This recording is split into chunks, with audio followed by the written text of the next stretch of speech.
Mais uma vez estou aqui. Hoje seria dia de culto, mas a gente está no isolamento social e mais uma vez eu queria deixar aqui para você uma reflexão da palavra de Deus. Queria dizer para você, antes de tudo, que não se esqueva de se inscrever lá no nosso canal, dar o seu like, deixar o seu comentário. Isso é muito importante, até para a gente saber se realmente a gente está fazendo alguma coisa que está sendo do agrado de vocês e se vocês estão gostando. Bom, eu estou acompanhando o estudo que seriam dados nos pequenos grupos e o texto que eu queria usar então é um texto que está lá no nosso manual, Mateus, Evangelho de Mateus, capítulo 2, a partir do verso de número 1 até o versículo de número 12. Nesse texto a gente pode ler o seguinte: Tendo Jesus nascido em Belém da Judéia, em dias do rei Herodes, eis que vieram os magos do Oriente a Jerusalém. E perguntavam: Onde está o recém-nascido rei dos judeus? Porque vimos a sua estrela no Oriente e viemos para adorá-lo. Tendo ouvido isso, alarmou-se o rei Herodes e com ele toda Jerusalém. Então, convocando todos os principais sacerdotes e escribas do povo, indagavam deles onde o Cristo deveria nascer. Em Belém da Judéia, responderam-lhe eles, porque assim está escrito por intermédio do profeta: E tu, Belém, terra de Judá, não és de modo algum a menor entre as principais de Judá, porque de ti sairá o guia que há de apacentar a meu povo Israel. Com isto, Herodes, tendo chamado secretamente os magos, inquiriu deles com precisão quanto ao tempo em que a estrela aparecera. E enviando-os a Belém, disse-lhes: Ide informar-vos cuidadosamente a respeito do menino, e quando o tiverdes encontrado, avisai-me para eu também ir adorá-lo. Depois de ouvirem o rei, partiram, e eis que a estrela que viram no oriente os precedia, até que, chegando, parou sobre onde estava o menino.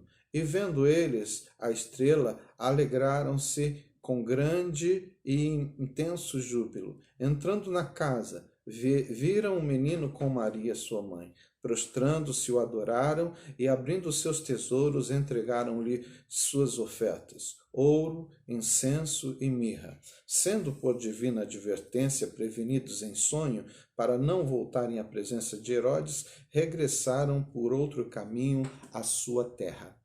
Bom, nesse texto nós conseguimos encontrar aqui três grupos de pessoas que tiveram atitudes diferentes em relação a Jesus. E o tema da reflexão que eu gostaria de ter com você nesse momento é: quem é Jesus para você? Quem é Jesus para você? Bom, para Herodes, Jesus foi uma ameaça, porque Herodes era o governante que estava ali reinando sobre os judeus naquele momento.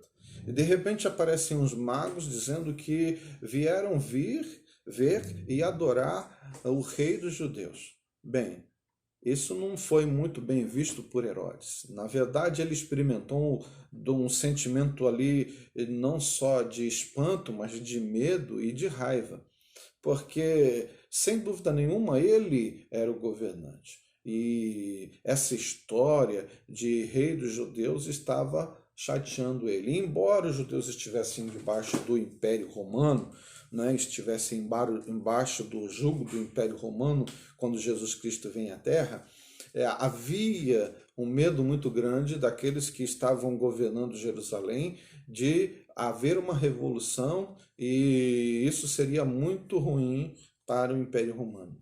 Então, diante disso, a reação que Herodes tem diante de Jesus é essa: a de medo, a de raiva, né? E logo depois, se a gente continuar lendo a história, ele manda até matar as crianças de 2 anos para baixo, por causa justamente de tentar evitar que Jesus Cristo ficasse vivo e um dia se tornasse rei dos judeus.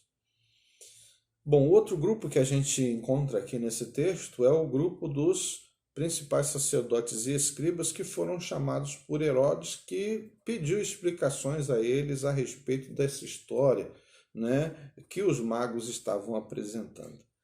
E os principais sacerdotes e escribas informaram né, a Herodes de que eles conheciam sim essa história, que Deus havia prometido lá no Antigo Testamento um ungido, um Messias que haveria de ser um libertador para o povo, que havia de colocar o povo num caminho diferente e que havia sim de nascer em Belém, como os magos estavam mais ou menos prevendo, em vista de que a estrela estava conduzindo eles para o sul da Palestina, onde ficava a cidade de Belém.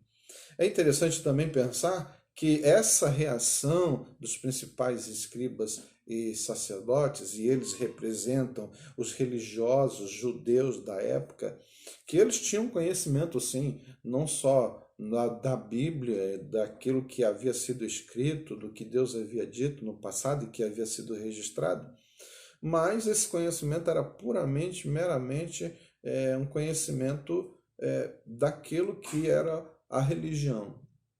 E muitas vezes nos dias de hoje, você deve perceber que há dentro do contexto cristão, dentro das igrejas, muitos religiosos. Aliás, esse é um grande perigo das pessoas estarem dentro da igreja, conhecendo muito bem os hábitos da igreja, conhecendo aquilo que a Bíblia diz e fazendo de tudo isso uma coisa muito mecânica, muito ritual, sem nada emocional, sem nada experimental, sem um compromisso com Deus. Então, nos dias de hoje, há muitos cristãos nominais, muitos cristãos religiosos, que não têm nenhum compromisso com Deus ou nenhuma intimidade com Deus. E isso é muito diferente daquilo que representam os magos. Você percebe aqui que os magos tiveram uma reação muito diferente. Eles saíram do lugar onde eles estavam, foram até onde Jesus estava, e quando eles encontram a Jesus, diz o texto, que eles se prostraram, que eles adoraram. E olha, Jesus era só uma criança nesse momento, né? Um bebê. Mas mesmo assim, eles adoraram a Jesus. Eles creram em Jesus.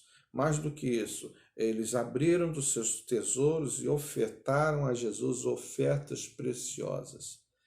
Perceba que isso é um comportamento muito diferente dos outros encontrados por personagens que são narrados no texto. Eles tiveram um encontro com Jesus, um encontro que fez com que eles pudessem adorar a Jesus, pudessem se prostrar diante de Jesus, pudessem realmente ofertar daquilo que eles tinham o melhor para Jesus.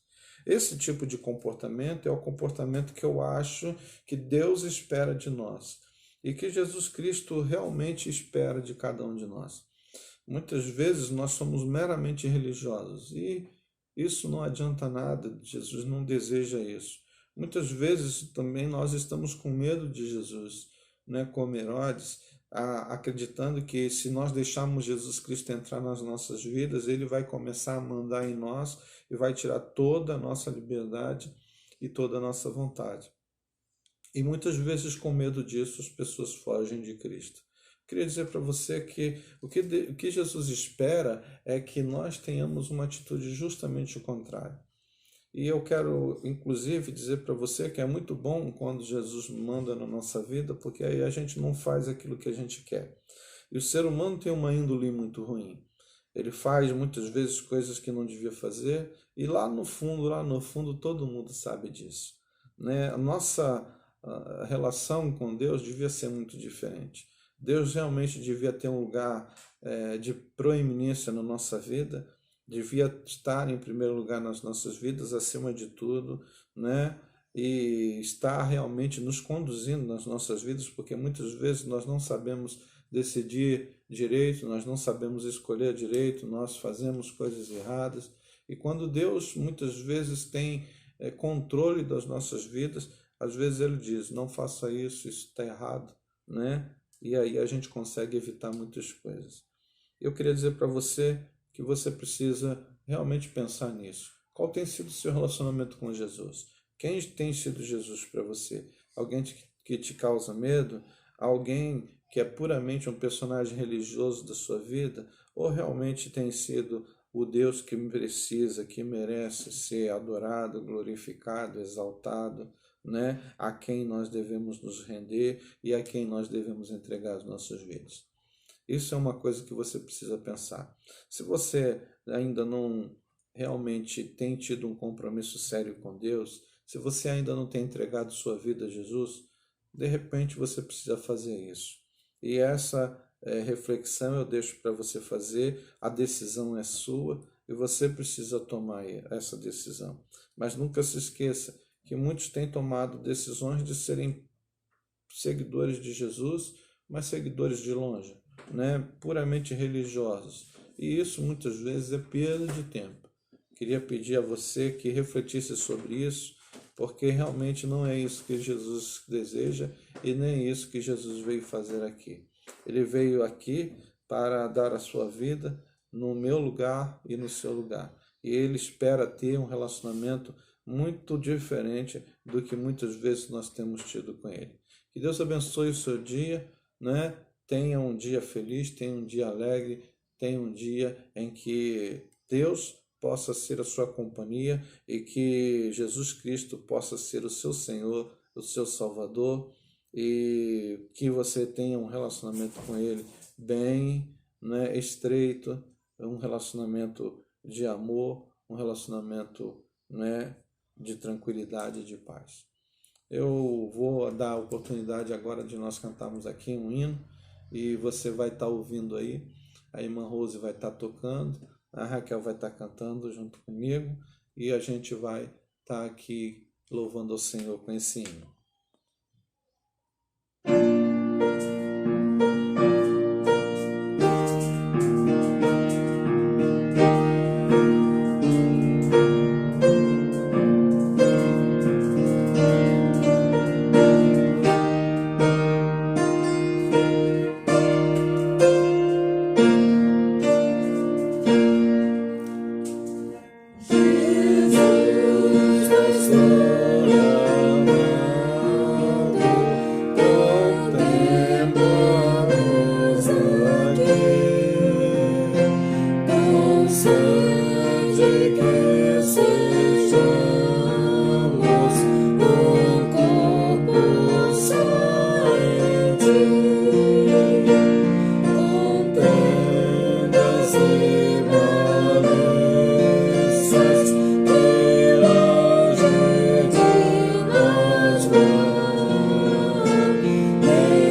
agradecer pelo dia de hoje, pela oportunidade de falar contigo. Queremos te agradecer, Senhor, pelas bênçãos derramadas, pela salvação, pelo perdão. Queremos te pedir, Senhor, que Tu estejas nos protegendo e nos guardando. Nesses momentos, Senhor, em que existe uma peste andando ao nosso redor, muitas vezes, Senhor, ceifando a vida de alguns. Que Tu estejas protegendo a cada membro da Tua igreja, suprindo as suas necessidades. Abençoa o nosso país. Ó Deus, que Tu estejas abençoando os governantes e que nós, Senhor, consigamos superar todas as dificuldades e os problemas que tem nos sobrevivido. Ó Pai, que Tu estejas abençoando também as famílias nas suas casas, para que elas possam também buscar a Ti, serem fortalecidas por Ti. Ó Deus, nós Te pedimos isso humildemente, no nome do Teu Filho Jesus. Amém.